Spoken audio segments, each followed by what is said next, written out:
UK, Japan in recession. Germany's probably next. The U.S. appears still to be by far the best house in any neighborhood globally, I think. Agreed.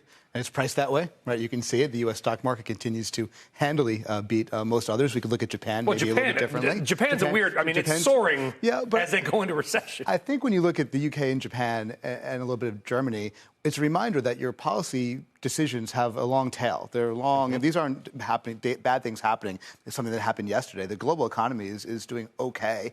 The U.S. is doing better because it's been buoyed by deficit spending and low interest rates.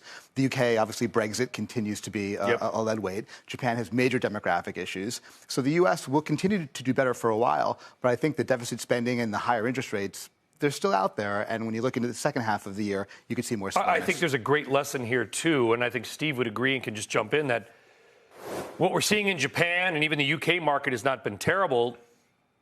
The stock market and the economy can oftentimes, Brian, be very, very different things, correct? I mean, yeah, look at Japan, right? It touched all 1989 back to, a couple of days ago, it's back to its all-time high, but it's not helped the average consumer there because wages haven't kept up with inflation with the weak currency. So it's a policy decision for, it's been very good for corporations and not as good for Main Street.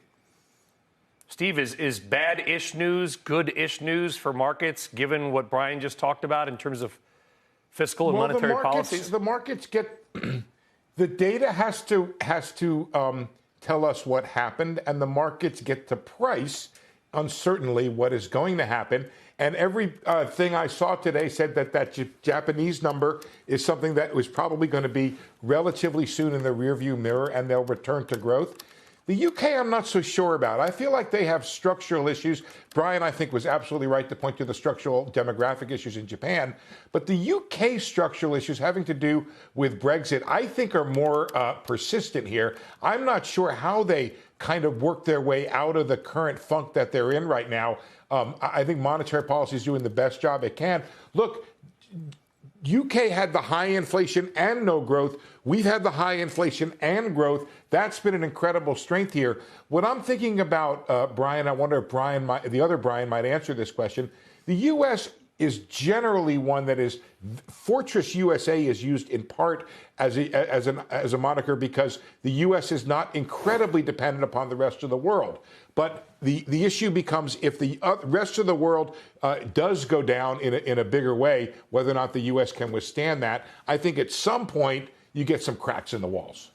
No, Steve, I think that's right. I mean, listen, you can't have China slowing and the UK slowing, Germany slowing, Japan slowing, and have nothing bad happen here. And I do think... Good. I'm sorry to interrupt. Is China slowing or is China imploding? It's always hard to tell with their data. I mean, listen, they're cutting off the flow of data. A lot of the data we used to get in their equivalent of a Bloomberg terminal it's called wind. Is now no longer available. No longer there. How do we even know what's going on? It's very hard to say. Although you could probably, if they were really imploding, you'd see it in some of the import data. I mean, there'd be some signs, right? It's a big economy. It can't just disappear. At least we hope not. So Evergrande and Country Garden disappeared. No doubt. And so their structural issues are coming to a head, too. Again, I just want to point out our structural issues still exist, right? Our deficit spending is too high.